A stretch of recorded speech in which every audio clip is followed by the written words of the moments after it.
लोग जानते हैं हमारे साहेब लोग सत्संग के लिए कितना प्रयास किए हैं। उसमें भी एक बहुत अच्छा लगा कि यहाँ महिला समिति बनी है, कबीर सत्संग समिति, और सारे बहनें मिल करके इस सत्संग को मजबूत बना रही है। ये बहुत बड़ी बात है, क्योंकि कहते हैं ना कि जैसे शरीर में हृदय का महत्व है, आंखों में पुतली का महत्व है, वैसे ही घर में, परिवार में, समाज में नारियों का महत्व है। नारी के बिना ना घर, परिवार, समाज अधूरा होता है।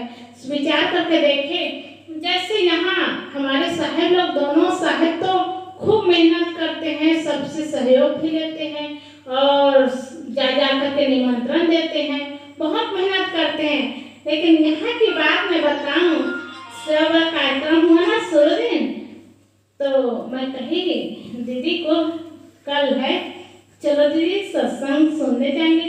कल सत्संग सुनने जाऊंगी बहनी, तो यहाँ क्या होगा? मतलब आप समझ ही गए कि सब कुछ देखने वाली। देखो दोनों साहब लोग मंच में जाते हैं, कार्यक्रम में वहाँ अपना देते हैं, लेते हैं, सब कुछ करते हैं और कार्यक्रम तक वहाँ बढ़ते हैं। लेकिन यहाँ घर में सब भोजन भंडारा बन रहा है, उसमें देख रेख करने वाली दीदी है और पूरा करती, जिम्मेदारी से करती है। अभी वो मंच में देखने नहीं गई होगी, लेकिन यहाँ की पूरा व्यवस्था कर रही। इसीलिए ना घर में, समाज में, परिवार में नारी का बहुत बड़ा महत्व होता है। जैसे शरीर में हृदय का महत्व होता है और आँख में पुतली का महत्व है, वैसे ही नारियों का बहुत बड़ा महत्व है।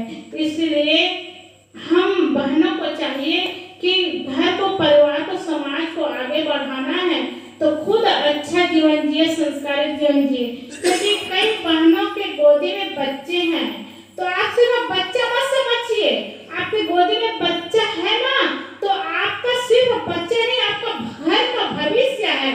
और घर के भविष्य को कैसे बनाना है वो आपकी गोदी में है।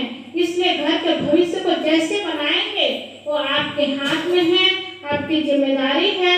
इसलिए अच्छा संस्कार देना है तो खुद को संस्कारित होना होगा। क्योंकि कहते हैं ना, 1000 फूल कम है एक माला बनाने के लिए, 1000 दीपक कम है एक आरती सजाने के लिए, 1000 बूंद भी कम है एक समुद्र बनाने के लिए, परंतु एक अकेली स्त्री काफी है घर को स्वर्ग बनाने के लिए। घर स्वर्ग तभी बनेगा जब आप देवियां संस्कारित होंगे और सुंदर जीवन जिएंगे। और संस्कार में जीवन होगा ना, तो बच्चों को सिखाना, कहना, बोलना नहीं होता, खुद बच्चे वैसे करने लग जाते हैं। और इसलिए यहाँ एक गुड़िया है ना, सेजल, उसको मैं कहती हूँ चलो चलो बेटी बंदगी करो, चलो बंदगी करो, इसलिए कि बंदगी से जिंदगी की शुरुआत होती है। और जो बंदगी करना ही नहीं जानेंगे, वो जिंदगी की शुरुआत कैसे करेंगे, किससे करेंगे, कैसे होगा? इसलिए संत महात्मा होते हैं ना, अच्छी बात बताते हैं, अच्छे ज्ञान देते हैं, अच्छे रास्ते में ले जाने के लिए सिखाते हैं। हम सबको चाहिए सत्संग में सुनते हैं, ज्ञान की बातें होती है, वो हृदय में धारण करें और वैसे जीवन जिएंगे तो निश्चित है जीवन सुंदर बनेगा, जीवन सुखमय बनेगा। क्योंकि देखते हैं ना, आज हम भगवान की महिमा गाते हैं और याद करते हैं, तो उसमें केवल वो राजा है इसलिए, महात्मा है इसलिए महिमा नहीं गाई जाती, त्याग, तपस्या और उनके जीवन से महिमा गाई जाती है। इसलिए देखिए 22 जनवरी को पूरा भारत राममय हो गया था, हर जगह बाजा बजता था, गाना चलते थे और गीत गाते थे, जय राम श्री राम जय राम, हर गांव में ऐसे गूंज हो गई थी। ऐसा क्यों हुआ? उनके त्याग, तपस्या से, उनके जीवन से। ऐसे हम सबको चाहिए अपने छोटे छोटे बच्चे को अच्छे संस्कार देंगे तो छोटे छोटे बच्चे अच्छे जीवन जीने के लिए अच्छे मार्ग में जाएंगे और अच्छा ज्ञान प्राप्त करेंगे और वही बच्चा आगे चल के सही राह में चल करके सही जीवन जिएंगे। और इसके लिए माता पिता को चाहिए कि पहले सुसंस्कारित हो और सुंदर जीवन जिए। और देवियों की जिम्मेदारी बहुत रहती है, क्योंकि कहते हैं ना, यही देवी माँ बनती है, यही देवी साथी बनती है और यही बेटी बनती है। तो हर जिम्मेदारी निभाने वाली देवियाँ होती है और देवियाँ संस्कारित हो, सुशिक्षित हो, कितनी बड़ी बात है। रामायण की बातें, माता सीता राजरानी थी, राजकुमारी थी, लेकिन उनके जीवन में कितना दुख आया, कितनी तकलीफ। कोई भी जब बात करते ना, अरे राम कहानी शुरू हो गई, मतलब दुख भरी कहानी है राम कहानी। और उसमें माता सीता राजा की पत्नी बनी, राजकुमार की बेटी थी, राजा की बेटी थी, राजकुमार की पत्नी थी। और क्या उनको अच्छा सुख मिला? शादी होने के तुरंत बाद जब महाराज श्री राम को 14 वर्ष का वनवास हो तो उनके पीछे पीछे चलने लगी। और आज के समय में अगर ऐसे भाई लोग चलेंगे ना तो उनकी पत्नी क्या कहेगी, बड़े माता पिता के आज्ञाकारी बने हैं तो जाओ अपने पिता की बात मान करके, हम चले अपने मायके। क्योंकि माताओं की एक आदत होती है अपनी मन की इच्छा के लिए पति से झगड़ना। अब सबसे झगड़ा तो नहीं कर सकती, पति से झगड़ती है, पति से झगड़ना और झगड़ा करते करते हार जाए तो रोना, और रोते रोते थक जाए तो सोना, और सो कर तो उठना और पति से कहना मैं मायके चले जाऊंगी, तुम देखते रहना। तो आदत होती है। माता सीता ऐसी होती तो क्या जनक उनके लिए कम था? लेकिन ऐसा नहीं कि वो कहने लगी कि मैं पति के पीछे पीछे चलूंगी तो मेरे लिए वही सुख का राज्य होगा। अरे अयोध्या अगर पति नहीं रहेंगे तो अयोध्या भी मेरे लिए नरक है। वो चले गए, जाने के बाद उनको कितना दुख हुआ, बहुत ज्यादा दुख हुआ। याद करो तो उसमें ही दुख की कहानी लगती है। जैसे भी उनका दिन बीता, 14 वर्ष का तपस्या का जीवन, और जब अयोध्या आए और आने के बाद और पति के साथ रहने लगे तो लोग अपवाद शुरू हो गया कि अरे 13 महीना रावण के यहाँ रहने वाली सीता को राजगद्दी में बिठा लिए श्री राम, इतना मोह है। ऐसे लोग अपवाद शुरू हो गया। और शुरू होने के बाद जब श्री राम सुने तो उनको क्या किए, बड़े दुख की बात, लोग अपवाद के कारण वो अपनी पत्नी का त्याग कर दिए। तो उसमें भी सीता कह सकती थी, बोल सकती थी, लेकिन पति की आज्ञा मान करके वो भी सब कुछ त्याग करके चली गई। और गई तो कहाँ गई? ऐसे नहीं गई, वो आश्रम में गई, विश्वामित्र आश्रम में, गुरु वाल्मीकि आश्रम में जाकर तो उस समय गर्भ में थी, उस समय वहां जाकर के रही और वहीं बच्चे को जन्म दी। कभी कभी ऐसा संयोग होता है कि कहीं पति चले जाते हैं, पति से दूर हो जाती है देवियाँ, तो वो रोती है कि मैं बच्चे को कैसे संस्कार दूं, उनके पिता नहीं है, मैं कैसे संभालूंगी। बस माथा पकड़ पकड़ पकड़ करके आंसू बहाते बहाते रोती है। ऐसे लोगों को तो शिक्षा लेनी चाहिए माता सीता से, उनके पति दूर रहे और माता सीता अकेले बच्चों को इतना संस्कार देती है और वो कहती है कि मैं अपने बच्चों को ऐसे आगे बढ़ाऊंगी, इतना बलवान बनाऊंगी कि अपने पिता से भी वो आगे होंगे और आगे हुए भी।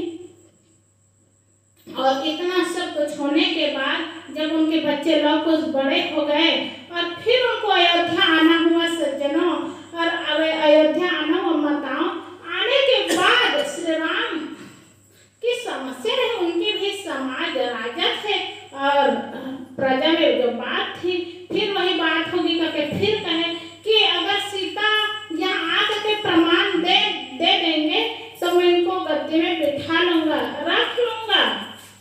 अब कितनी बार परीक्षा दे स्त्री, और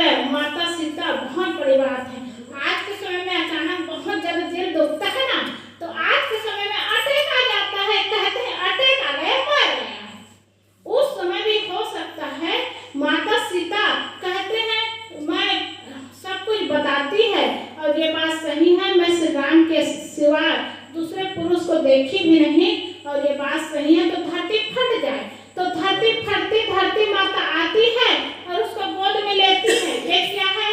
वो तो दिखाने के लिए धरती माता आती है। लेकिन सज्जनों, जब किसी का शरीर छूटता है तो आकाश में थोड़े जाते हैं, धरती में तो जाते हैं, धरती में समा जाते हैं।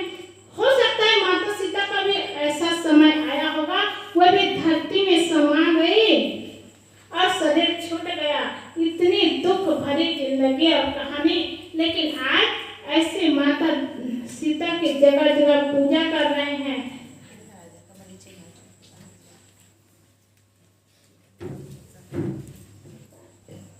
जगह जगह पूजा हो रही है, तो ऐसे ही पूजा नहीं होती।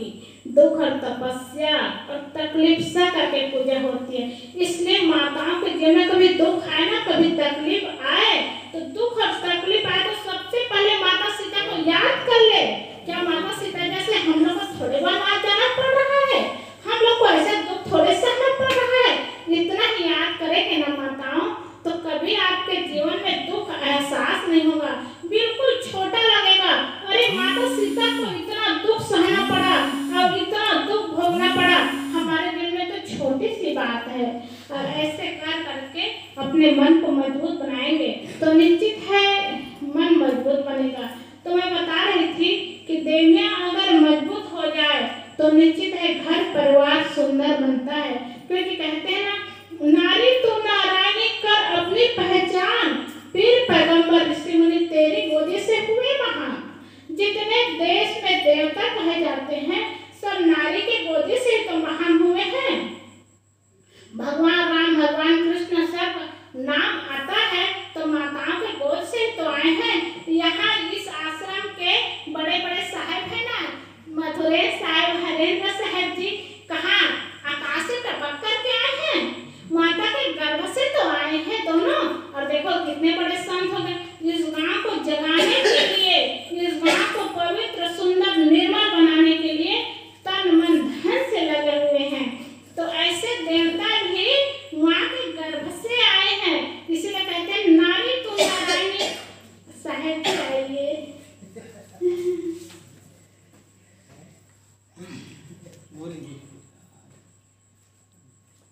इसीलिए कहते हैं नारी तू नारायणी कर अपनी पहचान, पीर पैगंबर ऋषि मुनि तेरी गोदी से हुए महान। नारी देश की जग जाए अगर, युग स्वयं बदलता जाएगा। और देवी दिव्य चिंतन जगाए अगर, हर मनुष्य देव बन जाएगा। अगर देवी दिव्य चिंतन जगा ले, सुंदर संस्कार जागृत कर ले, तो हर मनुष्य देवता बन जाएंगे। इसलिए हर बहनें संस्कारित हो, सुंदर जीवन जिए, सुखमय जीवन जिए और इसके लिए सुंदर संस्कार ग्रहण करें। संस्कार किससे कहते हैं? संस्कार, संस्कार बहुत सुनते हैं, तो संस्कार का मतलब क्या है, अर्थ क्या है? हम जो भी खाते हैं, पीते हैं, देखते हैं, सुनते हैं, उसका मन में टिक जाना ही संस्कार कहलाता है। अच्छा खाएंगे, अच्छा पिएंगे, अच्छा देखेंगे, अच्छा सुनेंगे तो अच्छा संस्कार टिकेगा। और गलत खान पान देखेंगे और गलत सुनेंगे तो गलत संस्कार टिकेगा। जैसे सुनेंगे और मन में जिसे टिका लिए वो संस्कार बनता जाएगा और जीवन सुंदर बनता जाएगा।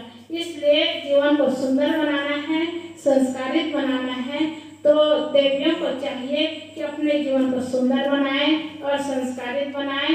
इसीलिए जीवन सुंदर होगा और संस्कारित होगा। बहुत चीज निश्चित है, पिता का संस्कार बहुत रहता है, लेकिन माता का संस्कार ज्यादा प्रभाव डालता है और ज्यादा संस्कारित होता है।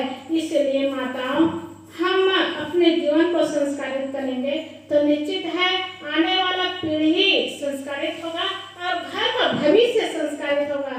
घर के भविष्य को संस्कारित करना है, सुंदर बनाना है, तो खुद का जीवन सुंदर बनेगा तो निश्चित है खुद का घर परिवार संस्कारित होगा। और संस्कारित होने का मतलब सुखमय जीवन होगा, सुंदर जीवन होगा। हम सबको चाहिए, बड़े बड़े संत महात्मा गुरुजन आए हैं, उनकी बातों को सुन करके, वाणी को सुन करके हृदय में धारण करेंगे और जीवन को सुंदर बनाएंगे तो जीवन सुंदर बनेगा। इन शब्दों के साथ मैं अपनी वाणी को विराम करती हूँ।